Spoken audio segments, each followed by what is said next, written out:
Ayo semuanya, ya biar fokus kita mengetahui apa maksud kita pada hari ini. Ibu-ibu semuanya ke sini, agak melebar sedikit biar semuanya mendengarkan ya.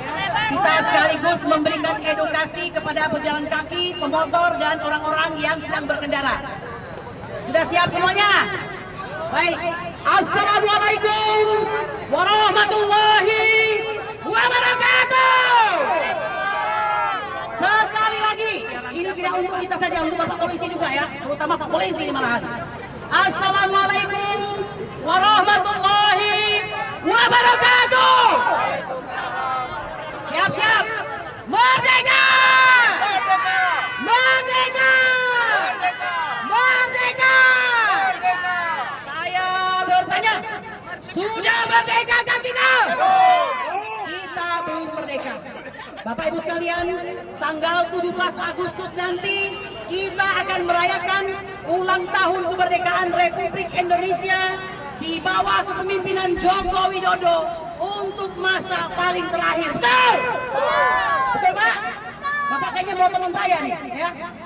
Saudara-saudaraku sekalian, saya belum mau masuk pokok perkara ya.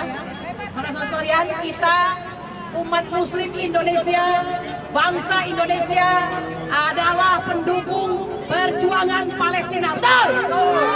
Oleh karena itu, hari ini, hari Jumat, kita jadikan hari kemarahan dunia atas meninggalnya ya seorang kepala biro politik Hamas yang selalu memperjuangkan Palestina. Ya, dan Indonesia juga memperjuangkan Palestina sesuai dengan pembukaan Undang-Undang Dasar 1945. Beliau adalah Syekh Ismail Abdul Salam Ahmad Haniyeh yang syahid tanggal 31 Juli 2024 di Teheran.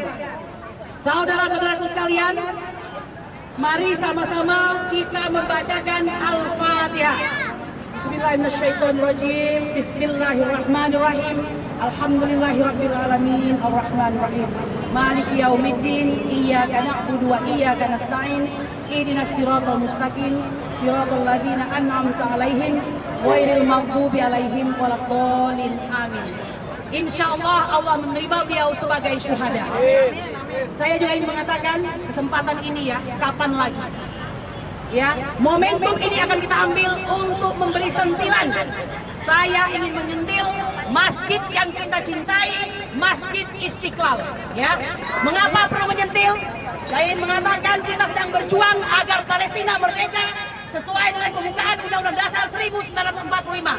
Oleh karena itu, sangat tidak etis dan tidak bijak apabila The Voice of Istiqlal bekerja sama dengan ACJ, yaitu American Jewish Community. Betul?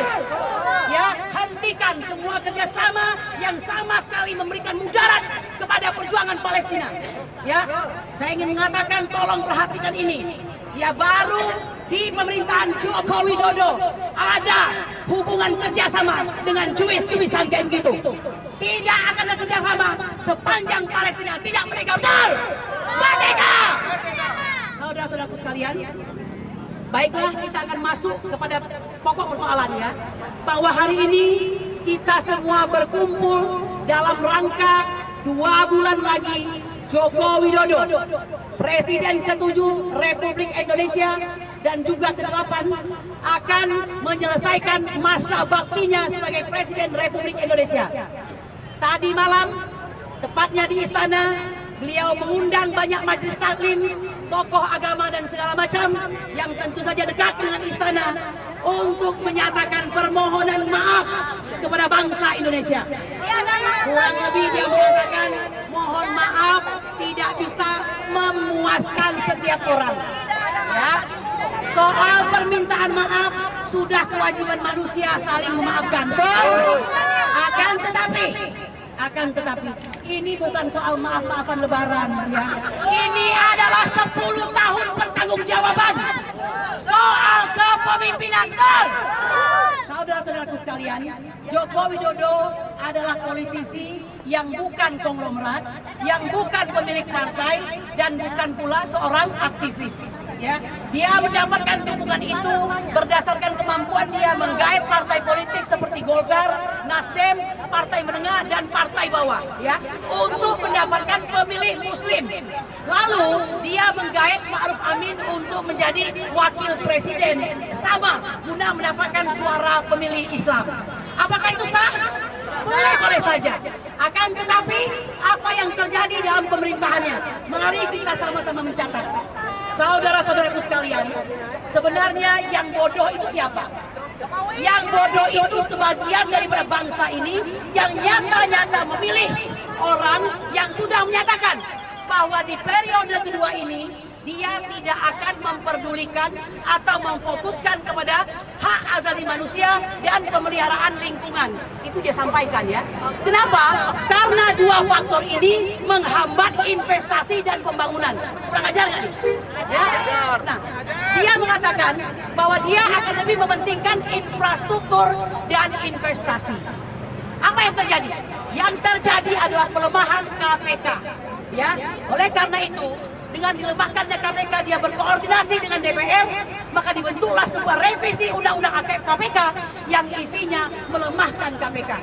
KPK tidak lagi menjadi sebuah lembaga independen yang super body, melainkan sebuah lembaga yang menjadi rumpun bagian dari eksekutif dengan presiden sebagai pengendali dan penentunya. Hebat tidak? Walhasil apa yang terjadi? KPK menjadi alat pukul bagi lawan-lawan politik. Itu fakta atau cerita? Fakta.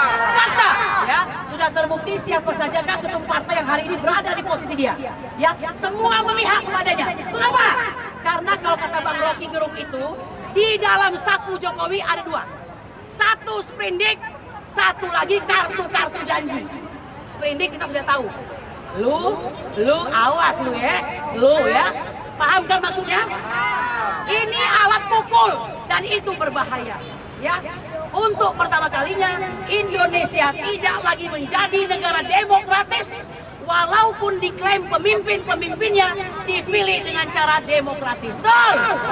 Saudara-saudaraku sekalian, tidak hanya KPK, ya.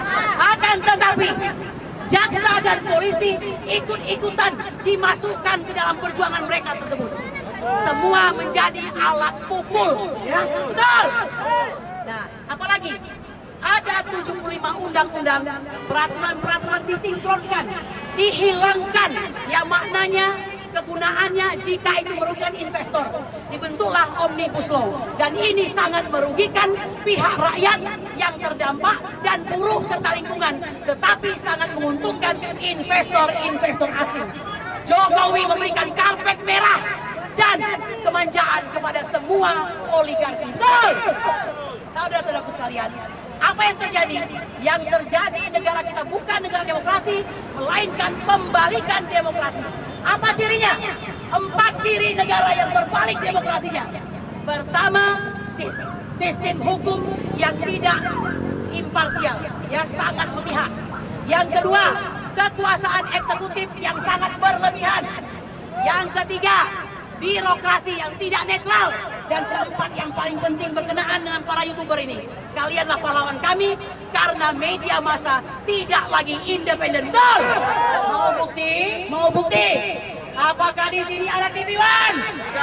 Apakah di sini ada RCTI? Adakah di sini TV 7? Adakah SCTV? Metro TV?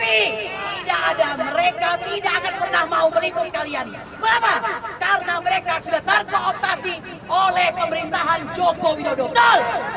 Jadi YouTuber-YouTuber sekalian, kalian akan dicatat dalam sejarah sebagai pejuang hari ini bangsa Indonesia. Betul? Saudara-saudaraku sekalian, ingat baik-baik, jika dahulu ada pahlawan kemerdekaan, hari ini ada pahlawan mempertahankan kemerdekaan. Tahu YouTuber? Hidup YouTuber! Baik, sekarang apa lagi? Saya ingin mengatakan, saudara-saudaraku sekalian, ibu-ibu, emak-emak, ayo jangan sibuk sendiri. Ini adalah Jokowi.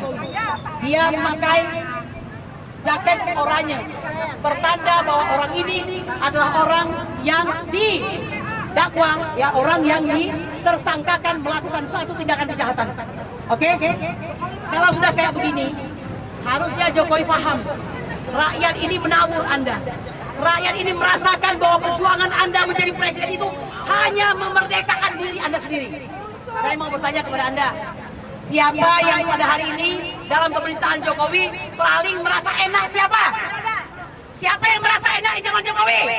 Jokowi sendiri, keluarganya, kroninya, oligarki, dan rakyat semuanya menderita. Saudara-saudaraku sekalian, perlu Anda ketahui, biaya pendidikan yang 20% itu pada hari ini pemerintah menurut Hakim Sazli Isra, dengerin ya, menurut Hakim Mahkamah Konstitusi Sazli Isra, bahwa negara tampaknya sudah coba-coba untuk meninggalkan kewajiban terhadap pendidikan.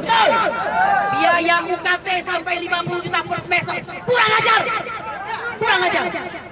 Apakah kau tidak tahu bahwa pasal pendidikan di dalam Undang-Undang Dasar 1945 mewajibkan negara mencerdaskan kehidupan bangsa? Mau contoh lain? Hari ini fakir miskin, ya, anak terlantar menurut pasal 34 Undang-Undang Dasar 1945 dipelihara oleh negara. Tapi siapa yang memelihara fakir miskin?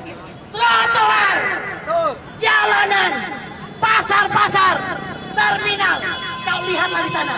Di sanalah semua anak-anak kita yang terlantar dan akhirnya terkena narkoba dan sebagainya.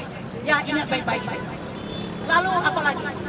Jokowi dengan kekuasaannya selalu sukanya mengancam. Betul atau tidak?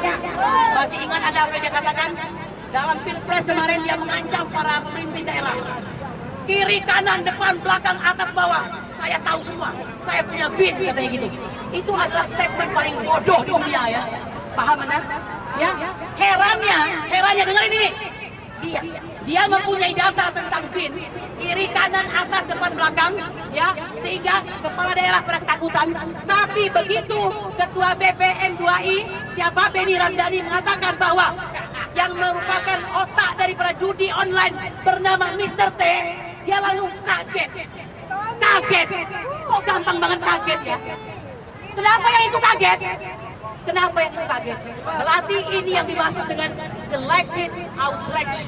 Kemarahan yang pilih-pilih, ya, betul. Baik, saudara-saudara, akan banyak yang ngomong. Saya mau mengakhiri, ya, orasi saya dengan satu saja. Saudara-saudara sekalian, Mama dengerin ini, dengerin.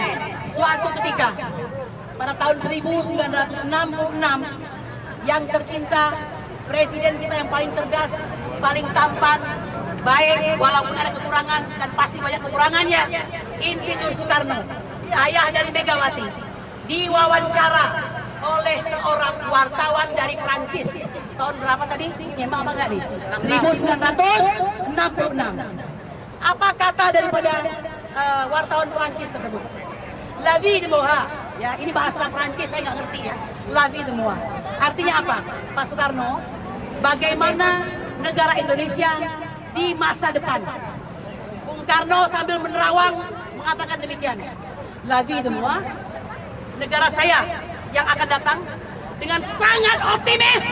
Dia mengatakan, negaraku kaya, negaraku hebat, rakyatnya bersatu, rakyatnya adalah rakyat yang luar biasa, rakyatnya bekerja keras, negaranya diapit oleh dua benua, dua lautan dengan kekayaan alam.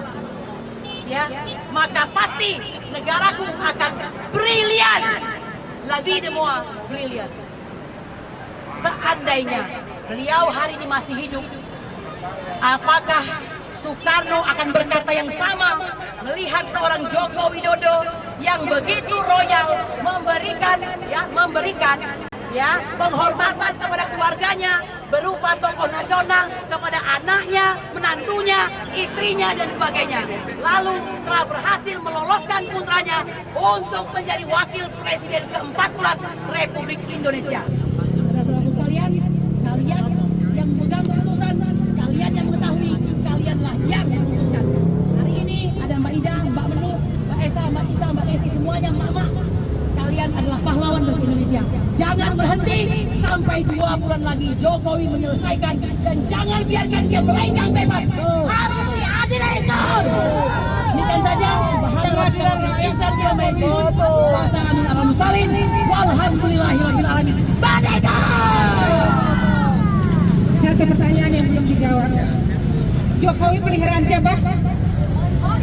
Jokowi kalau menurut saya itu pikiran setan. Jokowi dia apa? Peliharaan setan. Selanjutnya ada Mbak Menuk sama Mbak Ratna.